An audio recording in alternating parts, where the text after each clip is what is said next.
Hi all, I had a rather interesting chess match last night in the North Circular Chess League. My opponent was John Hodgson, so we were away at Wanstead Chess Club. They were our closest rival in the league. So far in the league we have been leading it. Unfortunately last night we were 2 players short, so having to travel to this away match 2 players short. So quite a head start for a 6-board match. Time control 90 minutes for all moves with a 10-second increments per move. So John Hodgson, very experienced player, e4. He's currently about 187 ECF and has been higher in the past. I played the Sicilian defense, so c5, knight f3, and inspired by Magnus Carlsen, I played into the Sicilian Sveshnikov, which was a favourite of mine. When I was much younger, I had some good success with the Sveshnikov, and the thing that put me off this opening, basically the massive knights that White can get on d5 in some of the main older variations, not the ones in the recent World Championship, but the older ones which we're about to see and revisit here for those interested. So c takes, knight f6. This encourages knight c3, which blocks the c pawn. So I used to play incorrectly in correspondence style chess the move e5, and in fact after knight b5, knight f6, White is not obliged to play knight c3. There's some very dangerous ideas here. For example, bishop c4, and this could be trouble, or bishop g5 and quickly taking on f6. There's other ideas. So basically knight f6 is the main Sveshnikov move, so encouraging knight c3. We have knight db5 now, so knight c3, e5, knight db5, d6, bishop g5, a6, knight a3, b5, and there's 2 main. So this is the old main line. This is not the World Championship variation, which we've seen a lot, because White basically didn't play knight d5 here. So that's the one being featured at the moment with very high profile from Magnus Carlsen. Often, and even after the World Championship, they're playing knight d5. So anyway, so bishop g5, this is the old tried and tested method. So a6, knight a3, b5, knight d5. There's an alternative in the immediate bishop takes f6, and then knight here. And I had some fun with games. You have to be careful. Do you play f5 immediately? Do you play bishop g7? You have to check all the theory, but basically I think f5 might be playable immediately, and this kind of thing seems very familiar, where d5 is pressurized, and maybe sometimes you can even consider f4 or bishop g7. So anyway, in this game we have the more positional kind of more controlled variation, knight d5. I think this is a favourite of Anatoly Karpov. So bishop e7, White gives up the f6 bishop. So by giving up the dark square bishop, it seems actually the light square play is pronounced. So that is a classic example where it's the other colour of the bishop given up, which can be celebrated from White. We see c3, the very standard manoeuvre to hop the knight to the centre, but also preventative of things like b4, keeping a grip on d4 against knight d4, and supporting a4 to undermine black's pawn chain over here. So I castle knight c2. Interesting here, instead of knight c2, if h4 is played to stop any bishop g5 possibility, maybe g6 isn't that bad. For example, this isn't so bad. If black's not getting immediately hacked to death, it seems okay. On h4, by the way, bishop takes just runs into queen h5 with a total disaster. The bishop's going to be trapped to stop h7. You wouldn't do that. So b4 as an alternative. Knight d4 is going to be with an advantage actually for White as well. So even if White took on and allowed knight d4, it's still an advantage for White. So it's actually a really tricky position here. So it seems as though h4 might even be plausible. There's knight c2 here though. We see rook b8, and this is, I'm taking an idea, I believe Daniel King might have mentioned it at some point. A4 is kind of discouraged because of the b2 pawn. It turns out things are not that simple actually. Does it really discourage a4 or not, this move? So it has, I believe, had some recommendations in the past. If it's not played here, if bishop g5 is played here, h4 now, and there's a threat of destroying the bishop with g5, so you end up playing this, and then queen f3, and the only thing is about this, okay, white's winning pawn, but black gets that e-file pressure and the e5 square. So this kind of position might not be all bad from a practical perspective for black. It seems as though technically white's doing fine, but black maybe wouldn't be too displeased to have a bit of play in this particular position. So after h4, yeah, there's another interesting little finesse, bishop f4. White could just play, if white plays g4, then bishop e6, and it's a little bit different, very, very different. For example, like this, very, very different with black getting the driving seat. But in fact, just g3 kind of seems to transpose.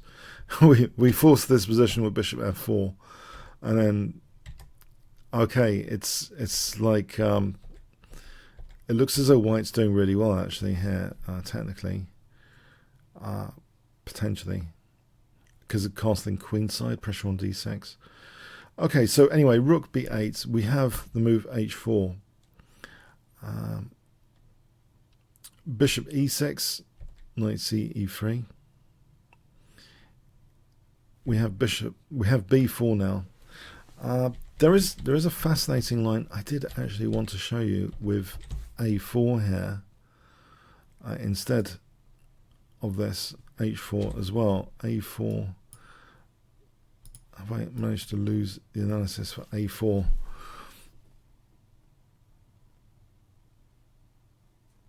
Okay, I'm back in a moment. Okay, I've recovered some of the analysis. Yes, on a4 as an alternative here to h4, which was played, so which deprives bishop g5. Let's say a4 here. Is there an issue with b2? The thing is, b takes, rook takes, a6 is going to be loose. So say taking here, bishop takes. That's a problem in its own right. Bishop g4, and the other problem here is queen a1. And actually, it looks like a trap for black. What is black doing here? The rook's getting trapped if rook takes c2. If the rook goes back, white's just getting huge positional trump cards. But if we take here, it's just worse. The rook's trapped. Bishop d3. This is not sufficient for black. White's got a big advantage there. So yes, it seems as though a4 is actually possible, which makes me question, why am I playing this rook b8? Because if rook b8 is that ineffectual in theory, then maybe bishop g5 just to have the option of bishop h6. So we have bishop g5 here as an option, which should be taken seriously. And if a4 now, taking a5, this is the old torture experience of the Sveshnikov, but it might be the best that black could do. This may be the way to play it with, you know, some counterplay. So I'm playing this rook b8, which really doesn't work, it seems, on concrete analysis. And so h4, and I'm thinking, I'm going to be strangled here with this d5 stuff. This is going to be reminding me of why I gave up the Sveshnikov this game. Especially because I can't even move my f-pawn now because I haven't played bishop g5, because I tried to slip in a bit of prophylaxis, which doesn't even really work, truth be told.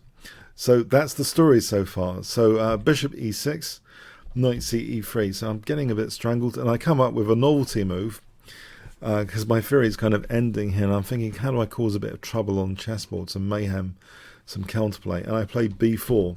Apparently Vasily Ivanchuk has had this position with black. b4 is a new move, and probably a terrible move. Bishop e7 might be more to the point, and then queen here.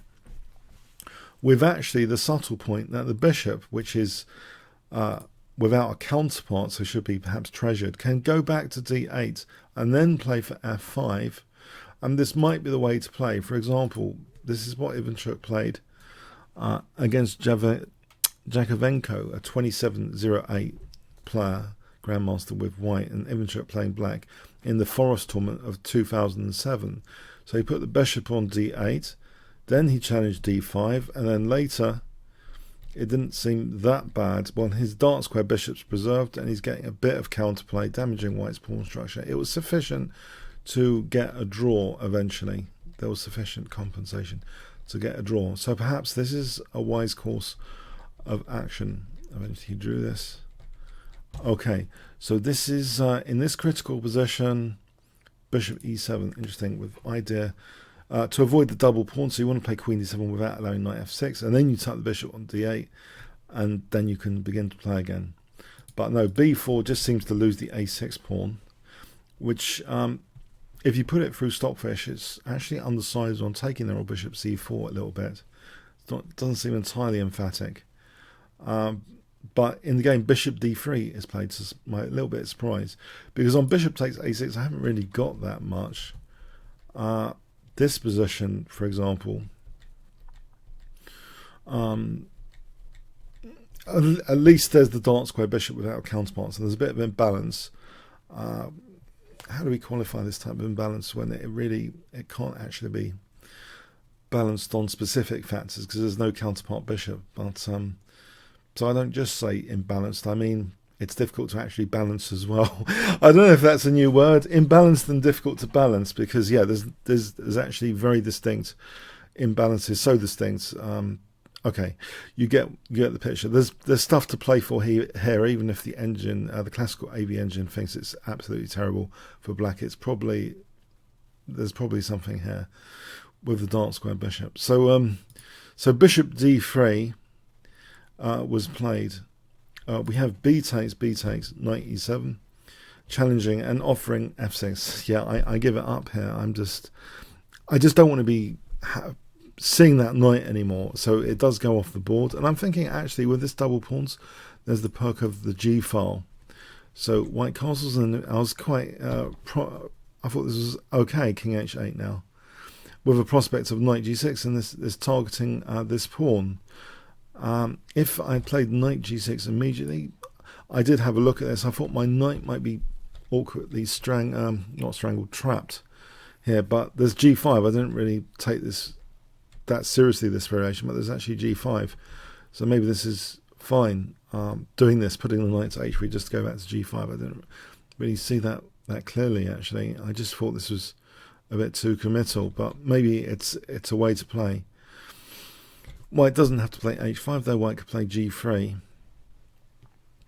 and we still get interesting lines with king h8 and rook g8, you know, for knight f4 and then f5. There's stuff going on the g file basically.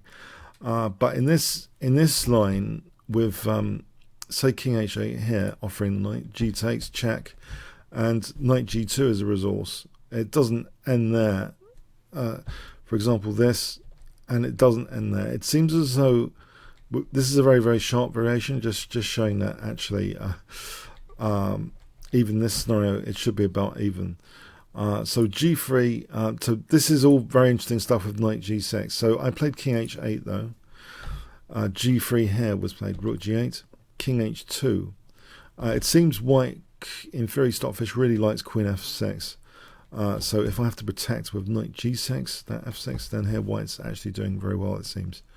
But that wasn't played, so king h2, and we have rook b2, and I was getting excited by the prospect of queen b6, and queen takes here, this pin on f2. So we have queen c1. On queen h5, that's fine as well, it seems. Queen b6, just queen, actually going back here, committing the queen over there, hitting f6 here, and white's got a big advantage. So yeah, this seems to be a pretty precarious position. But queen c1 was played, and I just put the rook back. I didn't want to simplify or anything with rook takes a2. Taking now, I thought, okay, my opponent's using quite a bit of time here, and I've got a bit of counterplay. This is all really one can expect with the black pieces.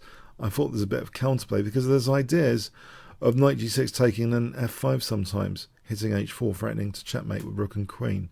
So knight g6, but we have knight g2 now, just supporting that h4. On h5, here, it can become interesting with knight f4. Almost. There are some interesting variations, but I played. In this variation though, knight f8, bishop e2, white's got a big advantage. So yeah, h5 here. Just to show something on this. f5. And here, there's ideas like rook takes g2 and queen h4, for example.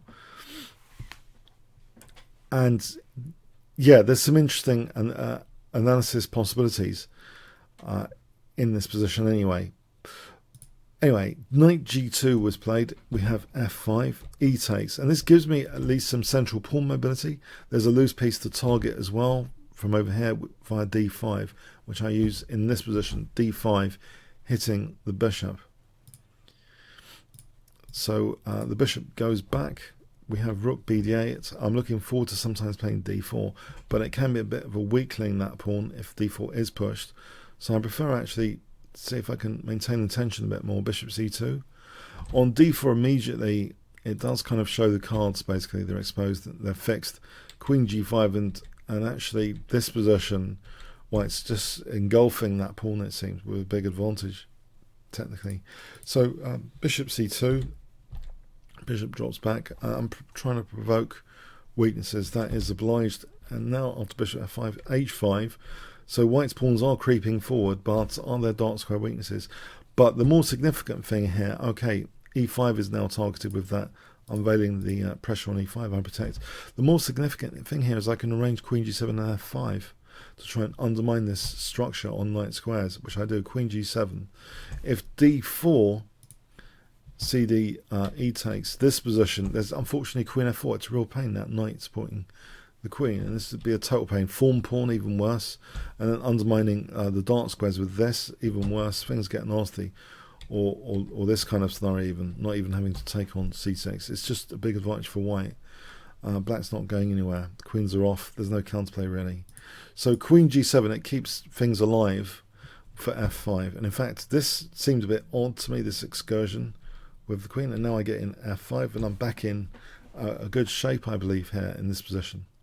Despite white constructing that impressive structure, it's the downside of it is it can be attacked. It's the hypermoderns had a point. Let the opponent construct things, and you can sort of try and destroy them later with regard to central occupation. But here it's these pawns, yeah, they can be undermined. So king g1.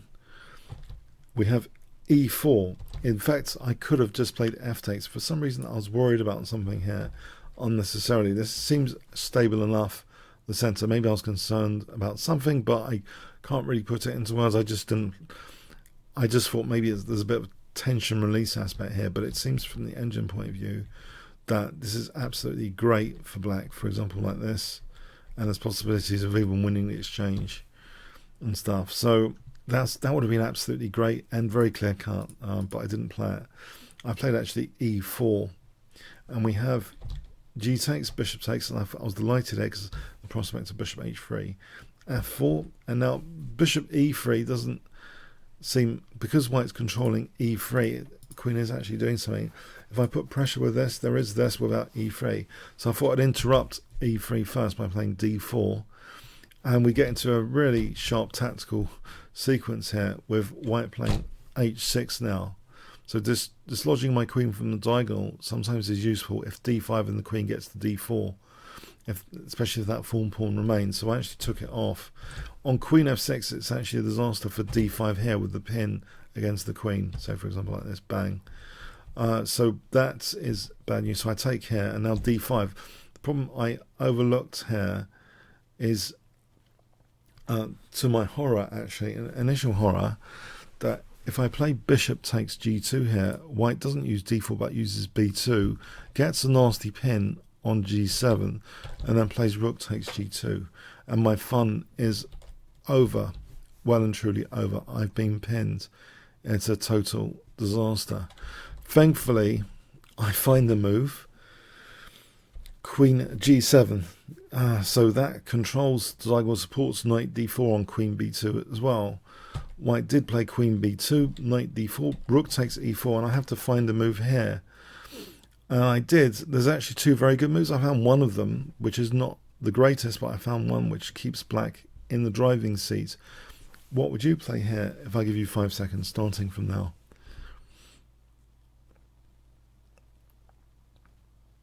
Okay, the strongest move is actually rook c1, because if takes here, then bishop takes, and that's just crushing. Black's just crushing here. It's going to be like checkmate. That's the strongest. And if queen takes, then there's rook takes d1, and then bishop takes g2. It's pretty simple stuff, basically. There's this discovered check, and then taking the queen. Bishop up. And it's the right colour bishop for the last pawn. It's on the light square, so that should be okay.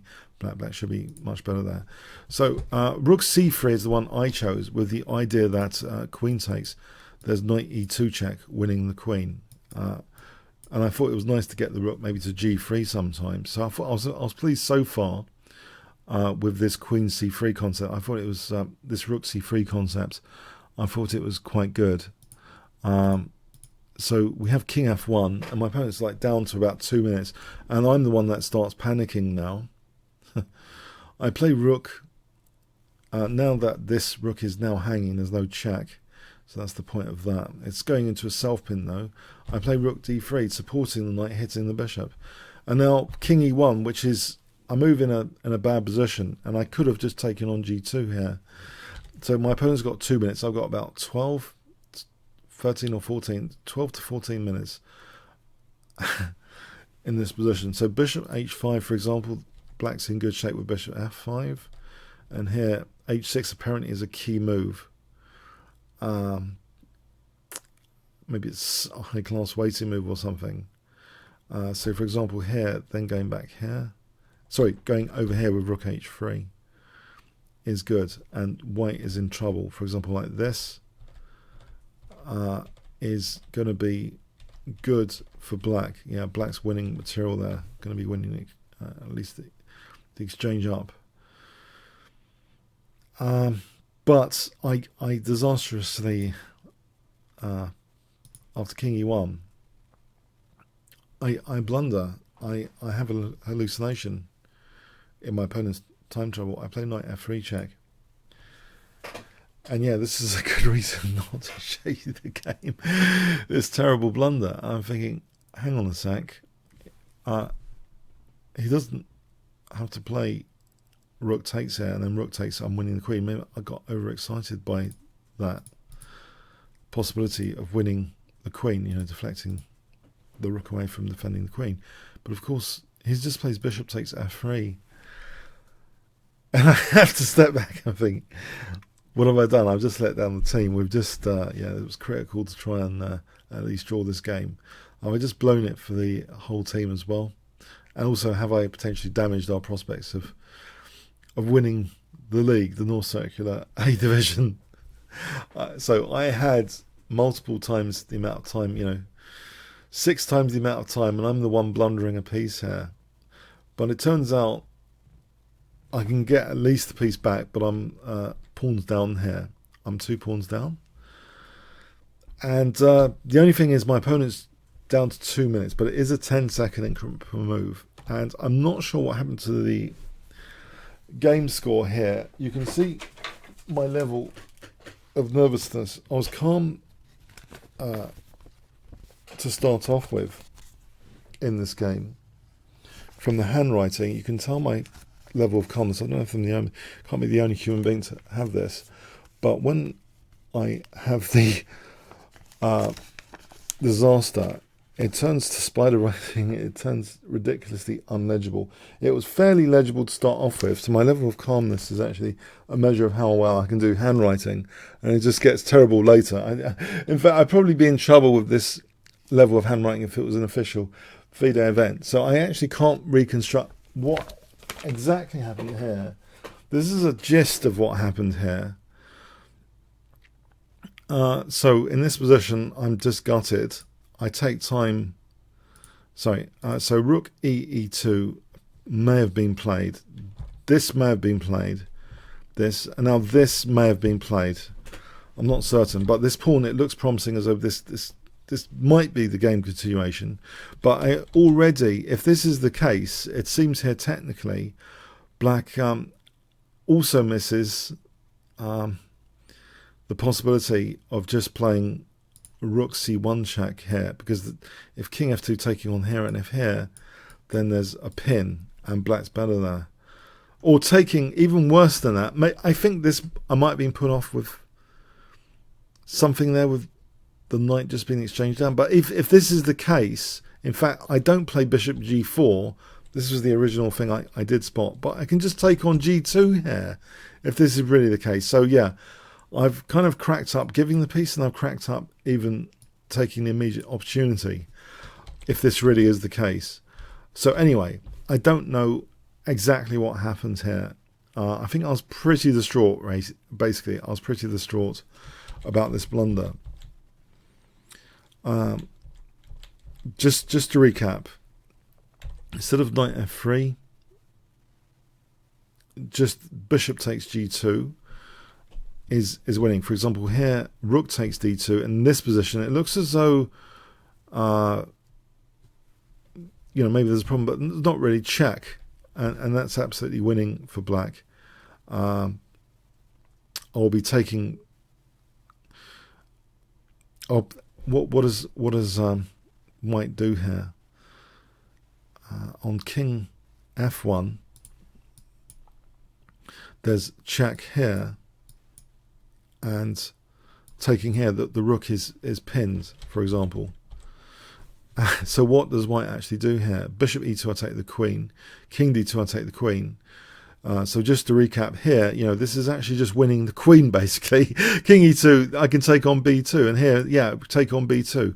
So this is just totally a disaster. So just taking on g2 is a total disaster for white.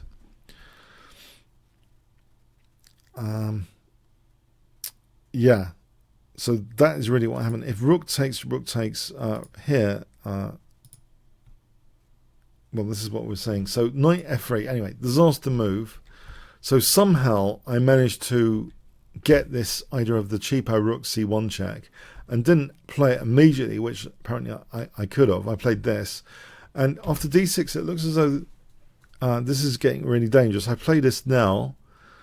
I play here, and thankfully, I'm thinking I'm absolutely gutted at the board by this point. But after knight e1, I realise, hold on, this is actually quite good. I can even do better here than winning the exchange. Guess what? I played in this position. Black to play, if I give you 5 seconds.